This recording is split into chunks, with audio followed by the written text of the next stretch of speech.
Yes, hello everybody. Thank you for arriving this session. I will just soon start and then waiting for more people coming in here I can see. That's good. Thank you. Yes, let's go. I am Henriette Stensdal. I live just outside the Norwegian capital, Oslo, in a small place along the Oslofjord called Vågstø. I live here with my wife, 2 roosters, 5 hens, 3 queen bees, and 1,000 of honeybees. Since 2019, I've been working on an ongoing project, and I'm 4 miles from Christiania. This is a project that deals with the days that Anne Lister and Anne Walker visited Norway from Saturday 28 to July, Wednesday 14 August in 1839. For this year's Anne Lister Research Summit, I have made 6 video chapters.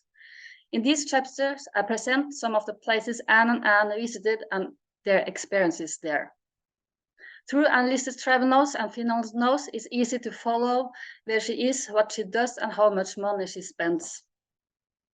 I've done some research reading through 107 newspapers for that specific period. And with that, I have found 2 ads Anne Lister put in and 8 notes about arriving and departing travelers that mention Anne and Anne. It's clear that Anne and Anne had a kind of top 10 list when they wanted to follow. The places they visit are still popular tourist destination here today. So let me welcome you to Christiania, the summer of 1839. Christiania is the capital of Norway, which was later renamed Oslo in 1925. In 1839, Norway is a union with Sweden, known as the Swedish-Norway Union. Christiania is an important trading and administrative center for this union. About 30,000 people live here, and the city has about 30 streets. There are 7 bookshops, 14 newspaper and book printers, 6 inns, 7 restaurants. The town has its own art association founded in 1836, and a new theater had recently been built that can accommodate 805 guests. Anne and Anne are recommended to Mrs. Smith as a teacher and guide during the stay in Norway. Anne writes, "Satisfied with Smith and at 2.5 species a day, brought him home with me." From that moment, Mrs. Smith was the guide, teacher, and translator on the journey. Between the video chapter, I will mostly read what Anne Lister noted in her travel diary about what she found interesting and learned from Mr. Smith. So, let's go.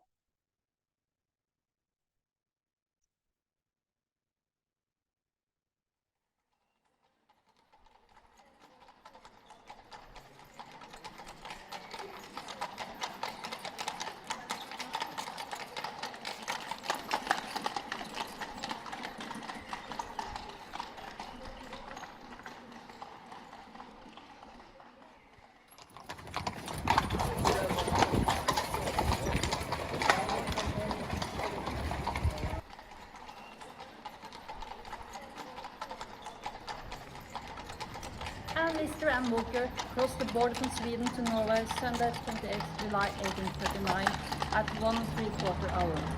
Anne estimates that she will arrive at Hotel the North de Christiania the next day at 9:30 p.m. As they approach the town, Anne observes that they are behind the schedule, and then in family style, no quote from the travel diary, slept a little but took the reins from the boy and drove the last quarter mile. He went too slow. The next morning proceeds like this according to what Anne writes. Tuesday, July 30. 9:25, dressing and undoing bag, etc., etc. Bag wet. Yesterday and the day before my things a little wet, not much. The Macintosh lining is a great safeguard for fine morning. Fahrenheit 68.5 at 8 a.m.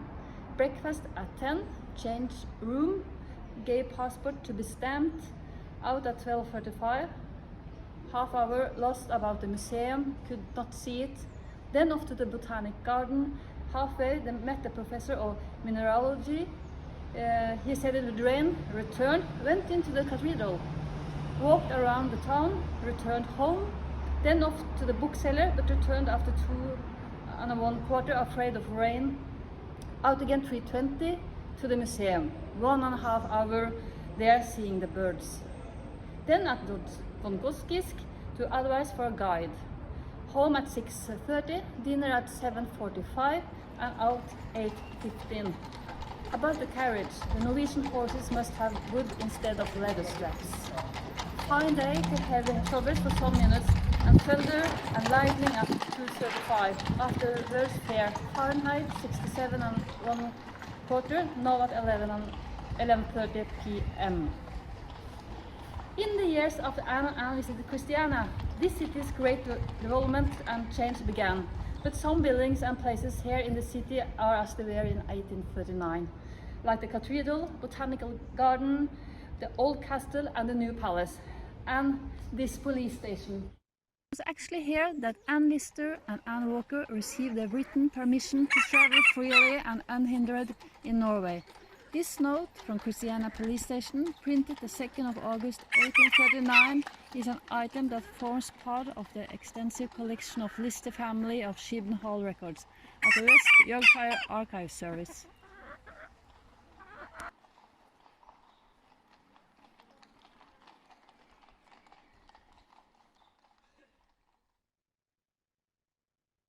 Fahrenheit 71½ at 9 p.m. a.m. Breakfast at 9:30 in about ½ hour. Then had Smith giving us a lesson in Norsk till about 1. Afterward to 1:40 talking to me. We should to draw up a little grammar.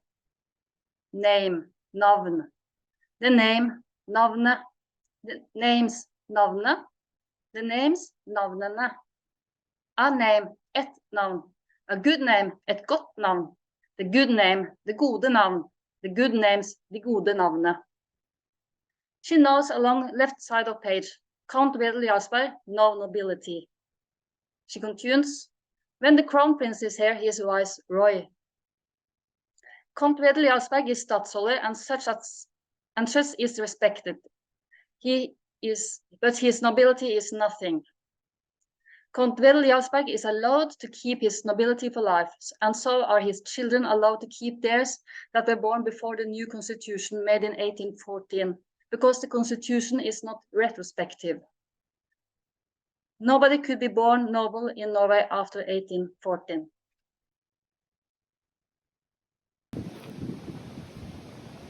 On Tuesday, 1st August, the ladies stroll around a bit to post some letters, shop and take a look around. Walked about the quays near 3/4 hour. A middle-aged man asked if we were looking for anything. Civil conversation. He told us we could not possibly get to Bergen by the route I proposed. And May had some plans to check out the timber trade in Bergen. By reading one of the advertisements in the newspapers, we also get a glimpse of what a Christiania citizen could use a nice and warm summer day for. A swimming jetty is located in Piperøy Inn. There are opportunities to borrow swimming harnesses, swimming pool, etc. A swimming instructor for present for guidance. The crossing to the wharf takes place in a small rowing boat marked with a 3-colored flag.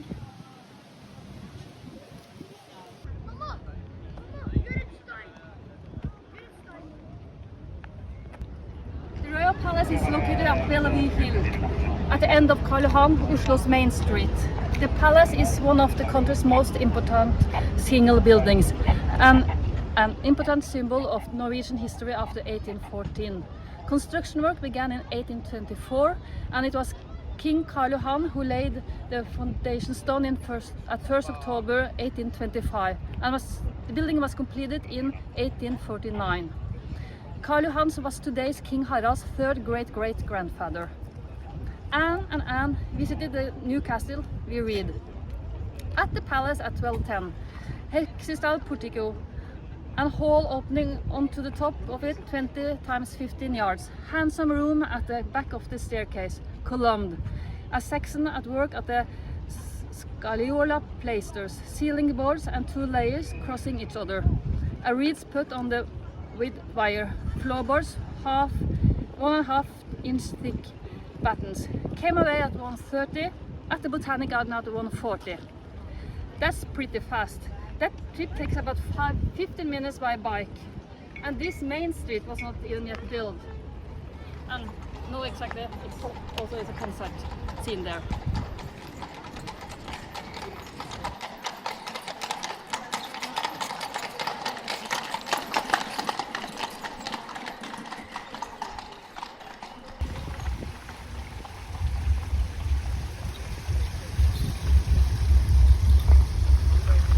The Botanical Garden was established in 1814. Today the collection of the garden includes over 5,500 plant types from around the world. The garden is used actively in education, outreach and research at the Natural History Museum. Anne Lister diligently wrote down plants she herself wanted to study more closely. Botanical garden, well arranged and very picturesque ground.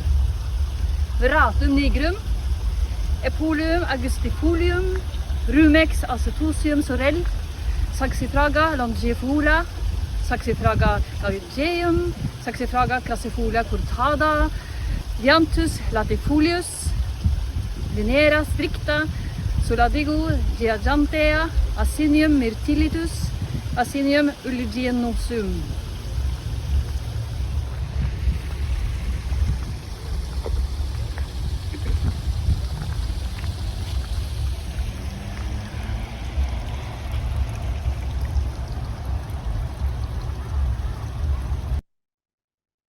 Now I will share some scattered facts Anne wrote down.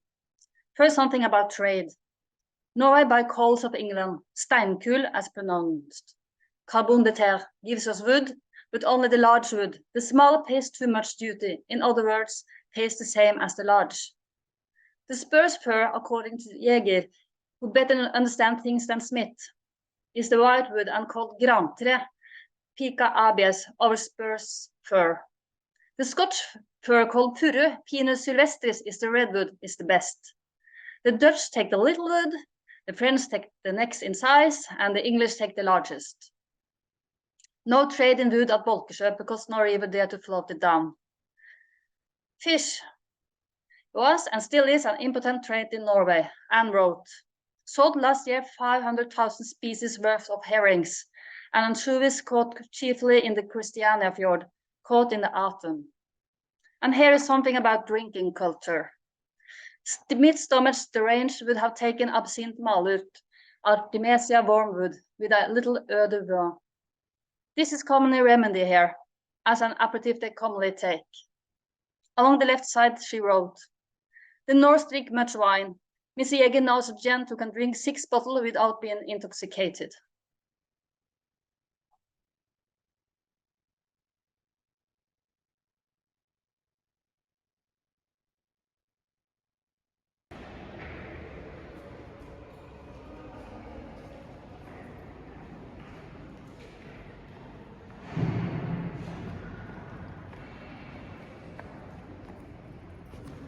From the visit to the Museum of Northern Antiquities, which is now the historical museum in Oslo, Anne Lister notes.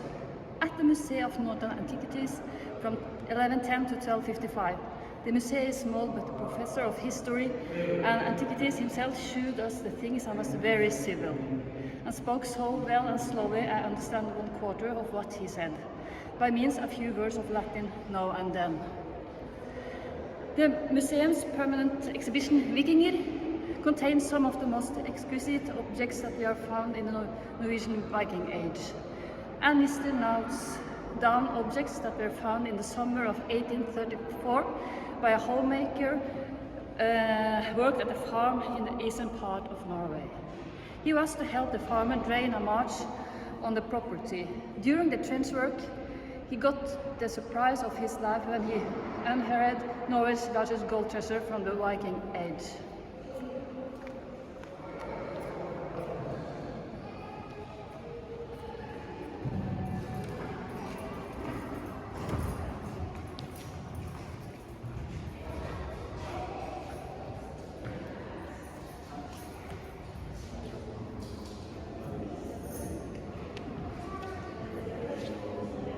Anne writes, pure gold ring, money that is gold twisted into a coin, and this cut into longer and shorter occasion might require unvaluable pure gold necklace that had ornaments some idol, several family iron, gold, silver, and bronze.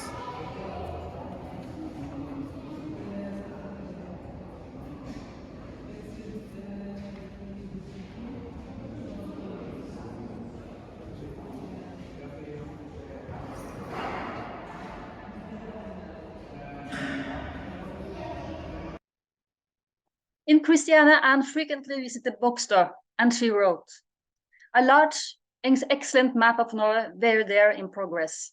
Out at 4 to the bookseller shop to see the large map of Norway by Captain Munthe and Drammen. Had only 4 sheets, 2 species each, will be 18 sheets. Only 3 months in the year that the mountain can be survived, from the middle to June to middle of September. Captain in the mountains now, near Bergen. It may be 8 or 10 years before the map is completed." In addition to buying maps, she also bought 2 books, one for Anne and one for herself. Little Histories of Norway by Andreas Faye, Parish Press to Holt, printed in Arendal 1834 for use of boys' schools. Perpetual rain here ever since we went. Sorry to be disappointed for the present. Might probably see Norway another summer, not next. Should like to have a naturalist with us. Home at 6, looking over some views in Norway produced in lithographed picture after nature by P.F. Bergman. The picture is accompanied by descriptive text. Not well lithographed, but interesting as any views of Norway are to us. Page 12 particularly caught her attention. View of Gjørviken in Lister. The scene is a cottage and water and zigzag road up mountains, one side a narrow valley. Lister is a district along the sea, south in Norway. How striking there should be a Norway as district or a little division called Lister. Is this an ancient name?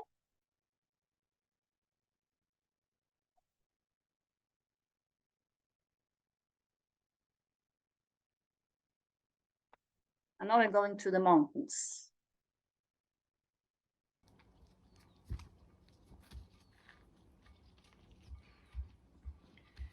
There are long traditions of tourism here at Bolkesjø, also known as a tourist gate to Adventureland. There has been shuttle station here since 1624. Word spread south in Europe about the wild nature and the real wasteland in Telemarken. Many found their way here, including Anne Walker and Anne Lister. After a ride through a beautiful mountain valley, Anne and Anne arrived at Bolkesjø. Anne wrote in her diary, "Beautiful situation, very good. Wood house surrounded by a village of wooden outbuildings. Had excellent flatbread and brandy. And water. Lay down at 10:30, merely taking off pelisse and gaiters and shoes. Fine day." At Bolkesjø, they ate meat for dinner twice a week and on Sundays. And this Sunday, August 4th, Anne wrote this. "Family at our special request, the mistress of the house, her daughter, age 18, and 3 men servants. I at the top, and then Anne, the daughter, and woman. Except Madame at my request on my right side. And then Smith, and then the son, and men servants. 3 piles of flatbread done on the middle of the table, not on plates. And a round blue and white Delphish-like dish of fried bacon and pig ribs, cut in singles ribs at the top, which Madame handed to me and Anne and then passed around, with a sauce made of gravel and cream.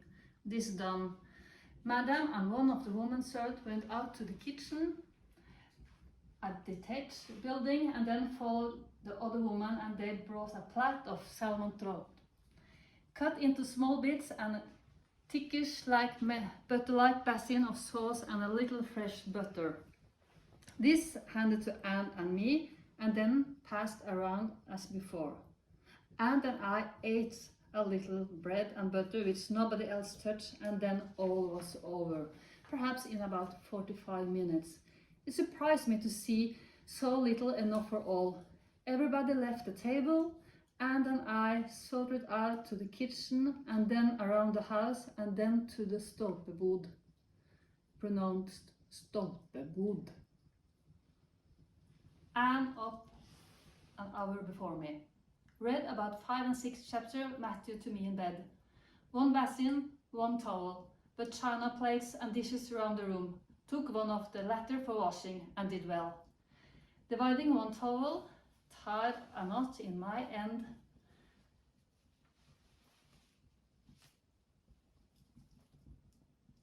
each keeping to our own end. Then Anne sketched the interior of our room and I walked about. Till about 11 when Smith came, explained the mottos round the room. Had flatbread, pronounced flatbrød, and butter and cold water. Declined coffee and I ate moltebær, that's cloudberries.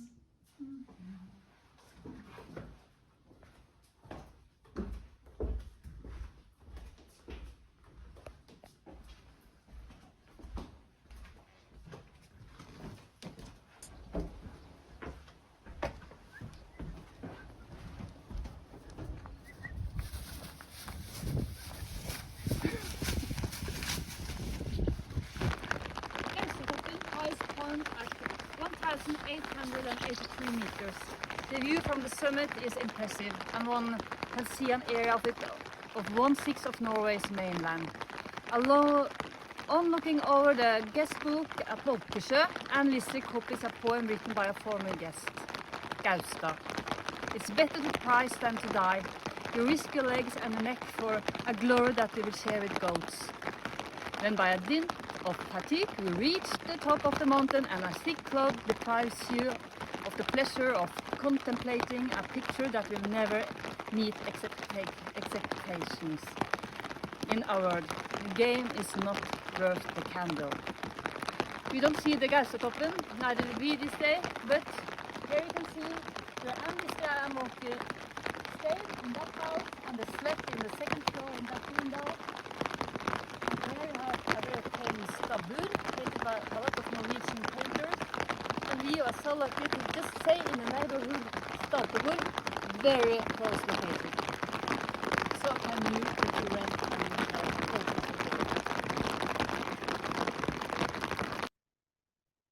The stolpebod, pronounced stolpebod, that, says Smith, is a house on 4 posts without a chamier, not thatched. Stolpebod, the storehouse where the dried meat, beef and bacon and flour and bread and butter and cheese is kept. Anne often shows an interest in local food and recipes. She wrote, flatbread made of 2/3 barley and 1/3 potato baked in May for the year. As thin as wafer, perhaps 20 inches diameter and piled one cake up on another 4 or 5 feet high, forming 5 or 6 rustic columns. Another sort of bread made like the flatbread, but according to Smith's interpretation, thrown on the bagstone upon a wet cloth with a wet cloth over it and folded while hot into a square of 4 folds, the proper size to pack in the havresekk for going into the forests. They call oatmeal havre. They have then a little wooden jar of goat and sheep's butter and another of drowel, curd after making cheese. Tasted the butter, not bad, white, more like grease than cow's butter. A small piece of garden at Bolkesjø, ornamented by a few rows of fine, tall hop plants. They malt their barley for beer after the same principle as we do, and then call it malt. The A pronounced as in the English hat.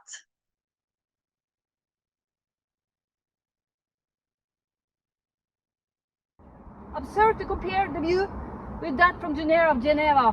Pretty beautiful but dull, no sun to enlighten it.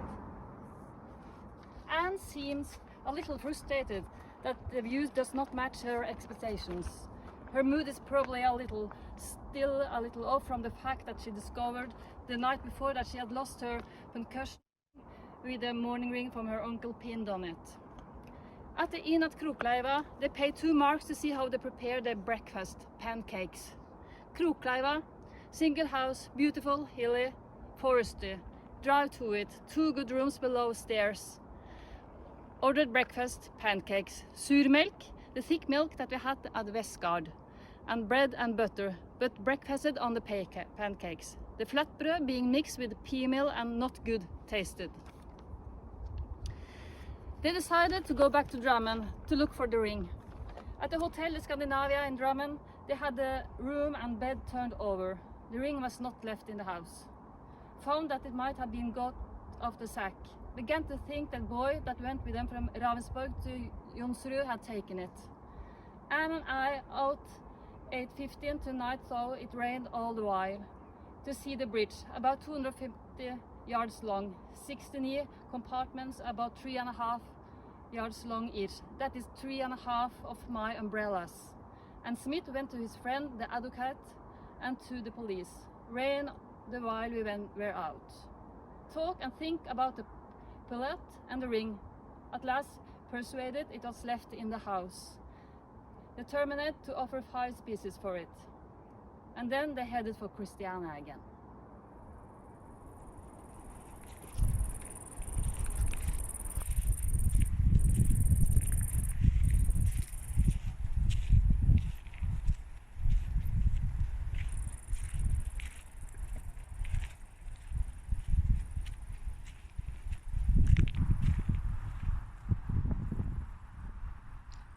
From this hill that the view is so beautiful over the Drammen. It's fine valley and its branch of Christiania fjord, as to be called the paradise. Beautiful drive all the way.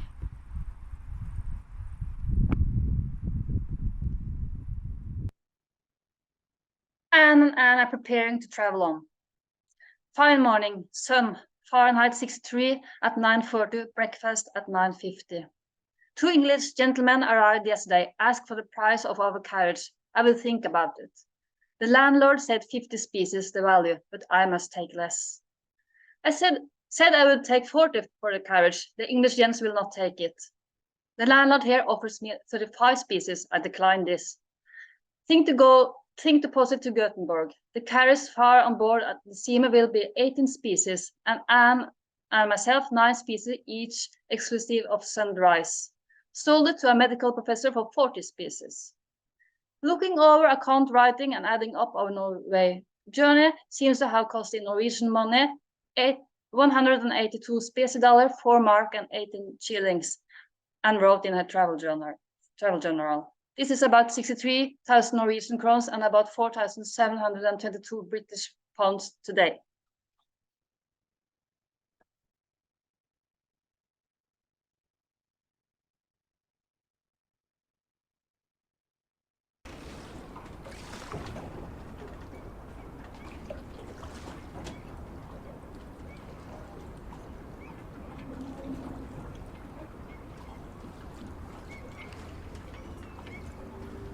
Anne and Anne are leaving Christiania. Through this journey in Norway, they have experienced a wide range of Norwegian society, from the relative modern capital to the farmer life in the rural Bolkesjø. Anne acquired knowledge about Norwegian domestic policy, cultural history, agriculture, and trade and commerce. I also feel that I have learned much about Norwegian history by following the efforts of these 17 days. Truly interesting. It amuses me how seriously Anne interested is in the detail of a meal receipt and how it's made. And then back to a journal the last day in Christiania. August 13. Fahrenheit 61 and a very fine morning at 4:30. On board at Prince Carl at 4:40. Captain off at 5. Skirmish about an hour. Beautiful fjord. At 6 return to the covered deck and eating room and dozed. The men breakfasted at 8. Anne and I had tea, dozed until 9. When Anne and I ate about quarter of our rice cakes. Land close to us sides on both sides now as generally. Numerous islands. At 1:30 to 2:35 dinner. The captain, very civil, came up afterwards and talked some time. Anne and I at the lesser of two tables. Pea soup, boiled salmon, roast beef and veal cut into pieces, into slice and both together on one dish. Spoon cake, roll of almond cake, melon, almonds and raisins all handed round. The cakes and melon and dessert was done on the middle of the table from the first.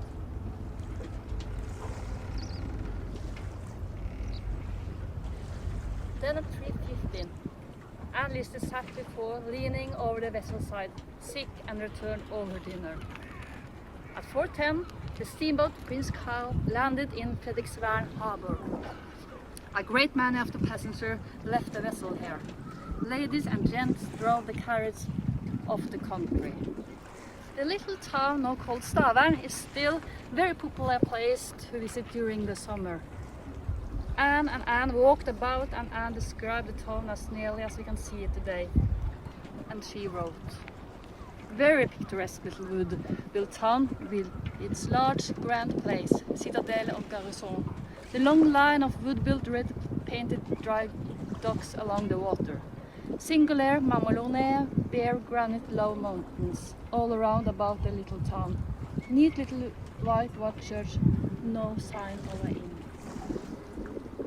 As you can see, this neat little church built in 1756 is red and yellow.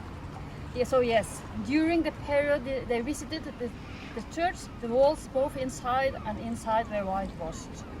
This is due to the old damage the facade. In 1880, the church was rehabilitated to its original appearance in red and yellow. The church external clock is from 1756 and must be pulled by the church servant twice a week. Glad of hours released from the steamer, they were off again at 6, heading to Gothenburg in Sweden. The scenery out of the harbor was very beautiful, all the way out of the rocks.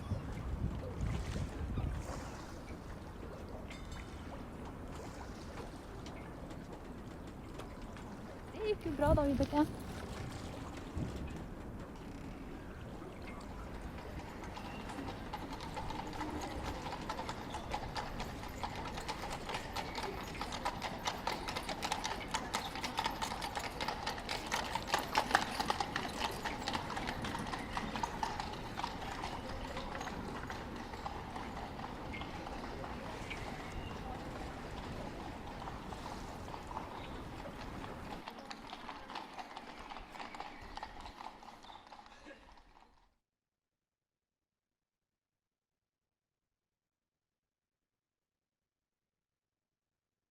Well, that was it. Hope you liked it. I will know it's now time for, I will stop sharing my screen. And then we maybe have some questions here, maybe. Thank you for all that clapping and hearts and everything. Good.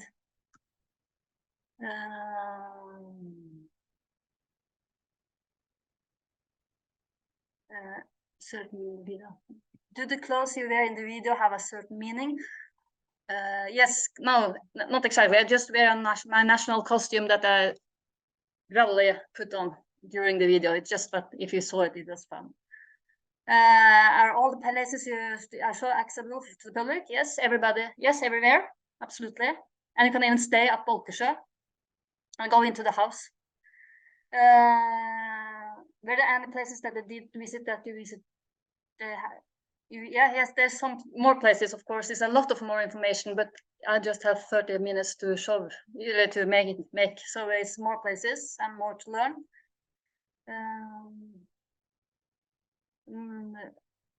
How did you script the narrative, the story weaving, location? I just follow the unlisted general and just took it from there. And then build it up with the idea of where we go. And all the takes is just one shot. We didn't have time for more, or we didn't just do it. Everything is just one shot. And in the time, the period and Lister and Åker was except at the Historical Museum. You could see I've cut my hair there. My camera person is my wife, Vibeke. and we are the only two who has produced this thing.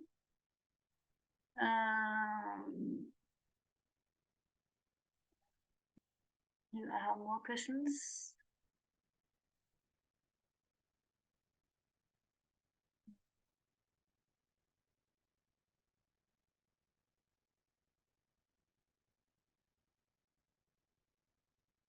Well, what I do for a living,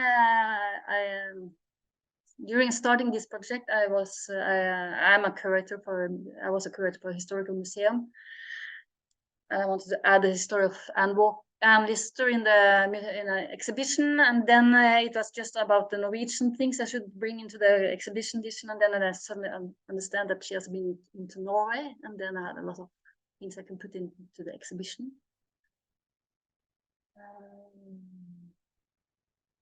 Yes, I can do that, Jessica.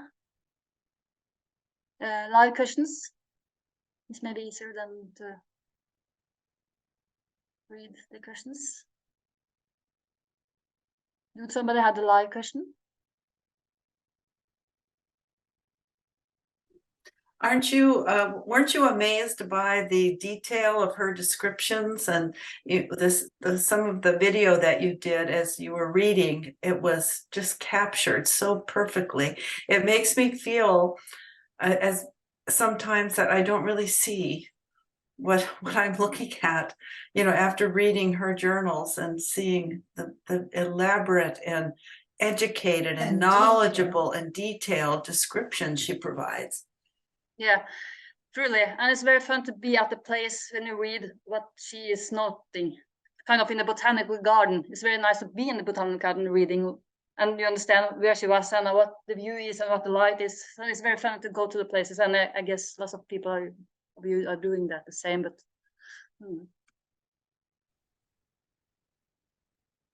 And most her travels. Did Anne have any language barrier issues writing Norway?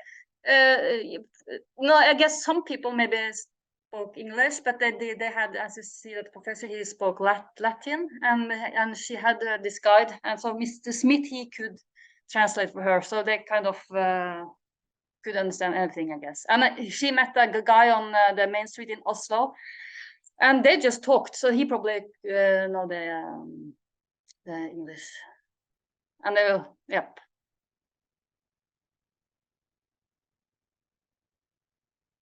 Yes, Norway is good to be here. You are all welcome. And if you want some guiding from me, or just take contact with me. There's more to see and more to talk about.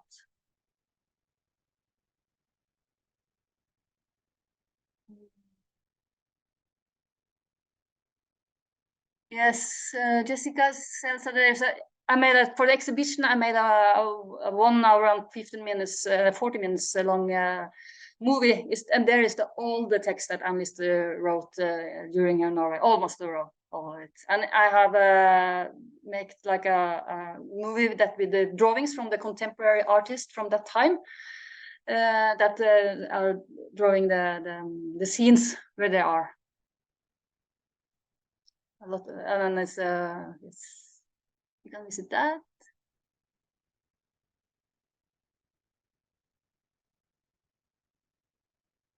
Can't see any more questions. Is there anything I have missed here?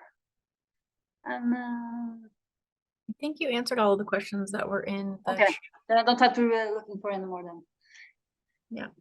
So yes. Anyone have a yes? Yep. You had lots of applause and hearts, and as Patty said, you left everyone speechless. So Thank you so much. It's very fun to make this movie. So and thank you to Vibeke that has followed me these years during this project. Yeah. All right. Well, thank you for presenting that. Thank you to everybody. Wonderful. Thank you.